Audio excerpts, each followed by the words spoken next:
и дальнейшее осложнение обстановки и доведение до такой степени, при которой сейчас уже весь Кавказ задействован в этом конфликте. Ингушетия сразу, с территории Осетии идет эскалация, Дагестан уже частично интересы задеты, Азербайджан задет, с территории Грузии взлетают самолеты и по ее территории летят сюда.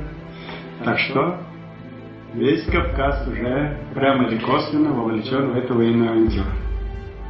Вовлечен. И далее, я думаю, что планы были такие, что разделаться Чечней и далее в Крым. Есть у меня документальные свидетельства, что в Крыму заготовлен подобный сценарий. И так, разрастая очаги дальше. Если это не остановит мировое сообщество сейчас, и прежде всего внутри России взорвавшихся политиканов, авантюристов, не привлекут их к уголовной ответственности и не будут судимы, дальнейшее разрастание гигантских размеров пожаров народоубийства уже не остановится.